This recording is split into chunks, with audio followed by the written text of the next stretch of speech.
Welcome to the Driving Force Mastermind podcast, where we connect you with inspiring entrepreneurs and deconstruct the mindset, the habits, the tools that they use to build great businesses so that you can too. Hey, Driving Force members, welcome back to part 2 of our special episode with Cheri Derryberry. In this episode, Cheri is going to share with us her biggest reason for doing what she does, her big why.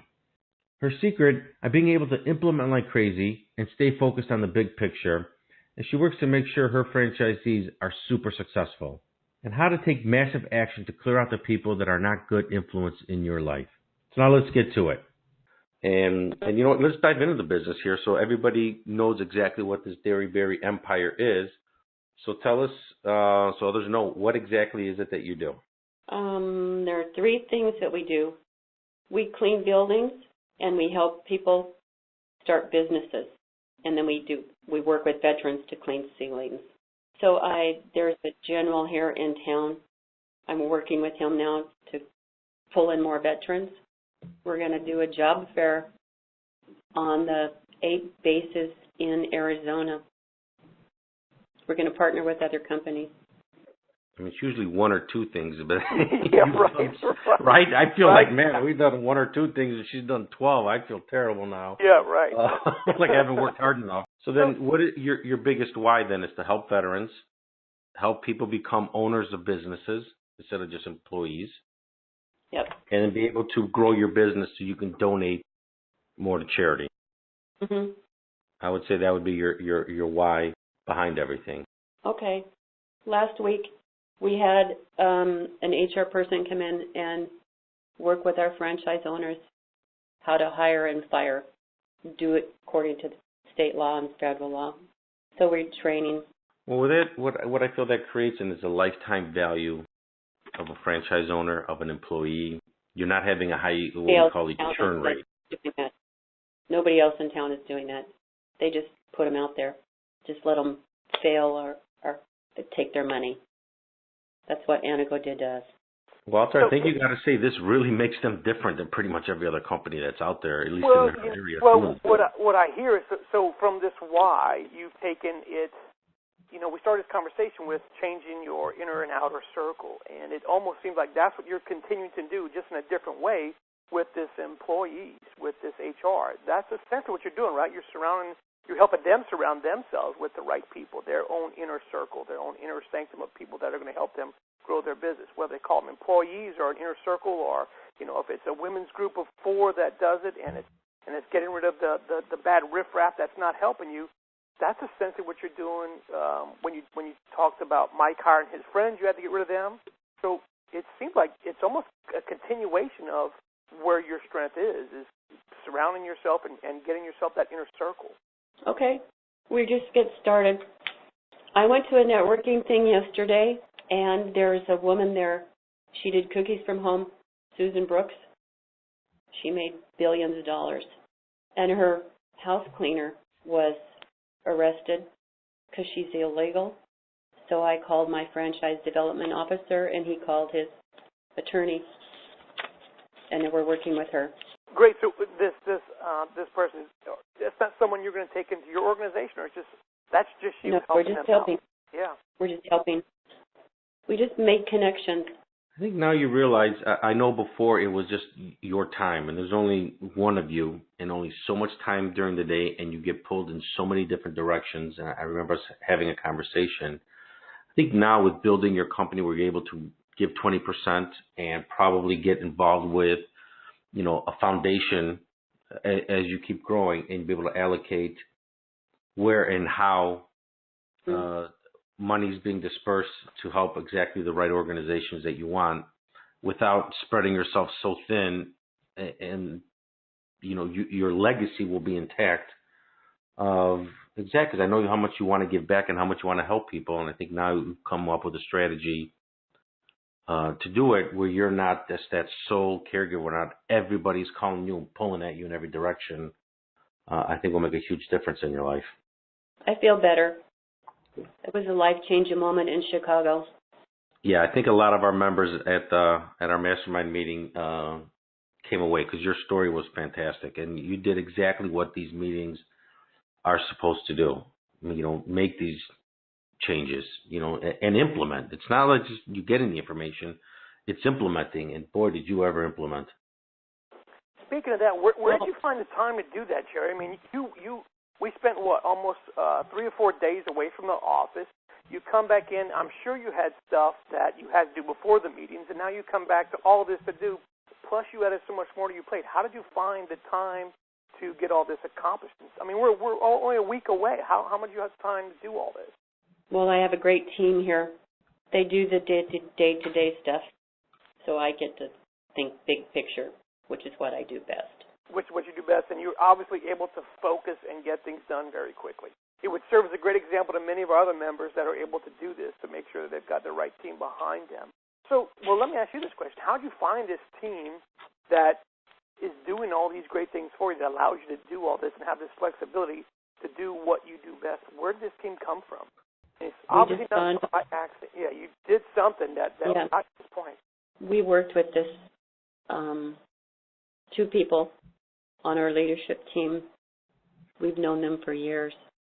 We offered them a job, and they said, well, we'll come work for you. One has been here 2 years. One has been here 6 months. So would you also say the training that you give makes a huge difference? Yep. We're using them right now in our strategic planning. I should share that with you. We'd love to see it. Absolutely. Have you guys, Tyler Norton? We're using his method. I'll have Derryberry send it to you. Okay. It's all color-coded. You come up with your 5 big objectives for the next 10 years, and then you come up with annual objectives, and then you come up with quarterly objectives. And is that what he's doing right now, to implement your big picture view? Yes. I'll have Derryberry send it to you. Okay. Yeah, we'd love to see it. Yeah. Okay. So then, looking at your franchisees or the people, your prospective franchisees, because that's essentially who your as a franchisor, your clients really are, your customers are your franchise owners. What are like the top 5, or what are some of the biggest questions or concerns that they ask you before they actually join and become a part of your family? They need to make money. They need to take care of their family. Then some of them are not legal, and I've written over 20 letters for the last 14 years. We've helped them become legal. I know that's one of your passions. I will tell you one funny story. We have our goals on the wall, and one of our franchise owners was in here the other day. He said, can you teach me how to clean ceilings? I said, he's been a pain in the ass for the last 5 years. So we worked with him. Now he's going to clean ceilings. I like being proactive. I like it. So when it comes to the money question, the biggest money concern, obviously becoming a franchisee is part of that. So is it, turning your work into money, your labor into money now? I mean, what is it that you're showing them as far as is earning enough money to support their family? What is it that the franchise offers for them? We just connect them with other people who have been successful with us. They can just talk about it. We have to do a better job marketing that if we go national. So they're local here. They just talk to each other. And they see the success of others, and that makes them know that the money will be there for the family if they're doing this, becoming a franchisee. Okay. I think the biggest thing, too, is it turns an employee into an owner. The American dream, I think, is the other key part of this thing, that what you're doing for others is that you're turning them into business owners. Is that one of the things that attracts them to you, to you guys, Cheri, is that not just the money, but all these things combined? It seems like it's not just one reason. It's not just money. It's not just, family. It's about the other help that you're giving them so that they feel like they're part of something even bigger than just any other franchise owner, right? Okay. Okay. That sets us apart. Nobody else in town is doing that. They just take their money and just give them an account, and then if they screw it up, they just take their money.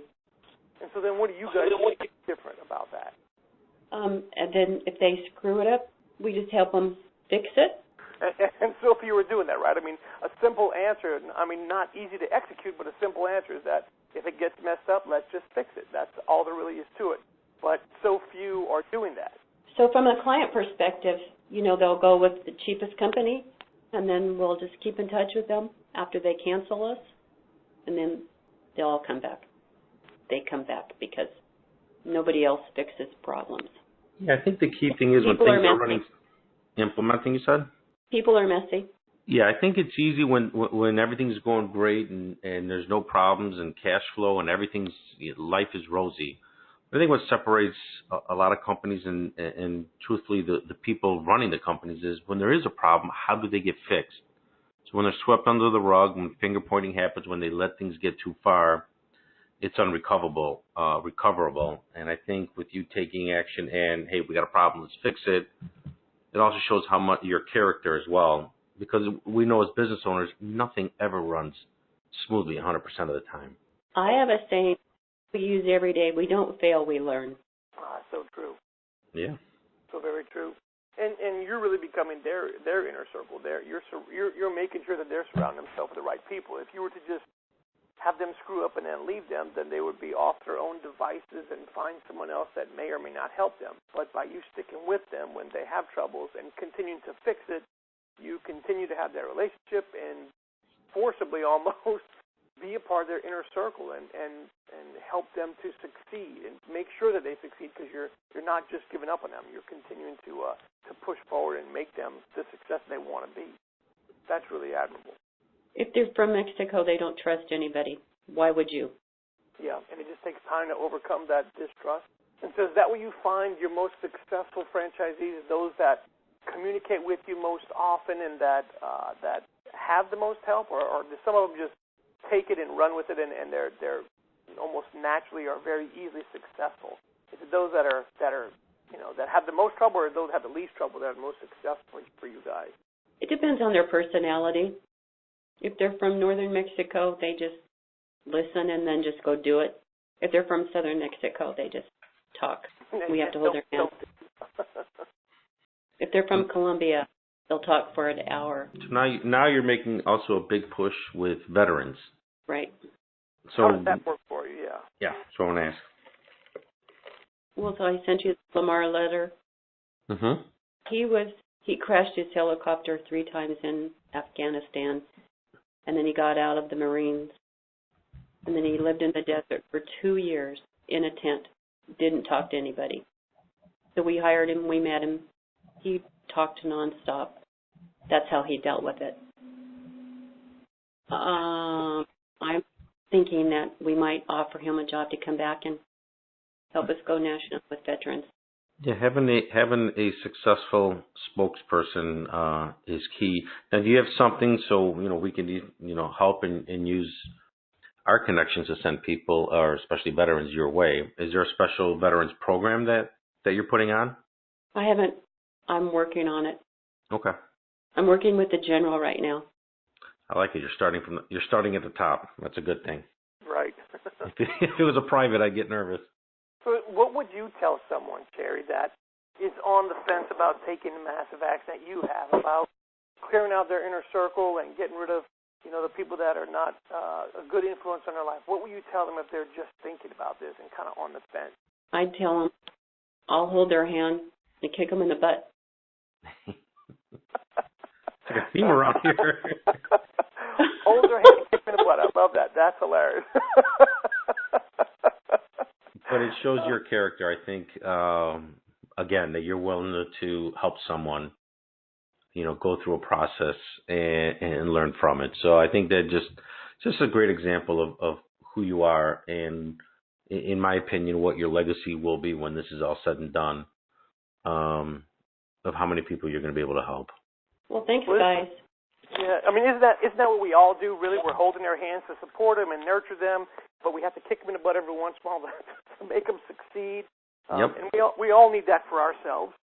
There's no one that's exempt. We all need someone to do that for us. And so I'm thankful to have you as a part of this group with us, Cheri, and to help out the people that you're helping out with. And I hope we can be somewhat of that for you and turn around and do the same thing for us. We do appreciate it. And we love the the example that you set of clearing out and getting room for your own inner circle. So thank you very much for that. Yes, absolutely. We learned a lot, and thank you. And the action that you took right away from gathering that information, you went and you did it. You didn't wait and put it on the shelf and procrastinated. And you took action, you made the changes, and you're getting the outcome that you want. Well, and we'd love to be able to share your story, if that's okay with you, with others, of all the accomplishments you've had. You've only had, 5 or 6 work days to do this, and you've already accomplished so much. I'd love to be able to show others just how it's done. Perfect. You get my approval. All right, we'll kick them in the butt a little bit, saying there's no excuse. If Cheri can accomplish all this, you guys have no excuse. That's right. We'll hold your hand, but we're going to kick you in the butt. That's it. We'll okay. hold your hand and kick you in the butt.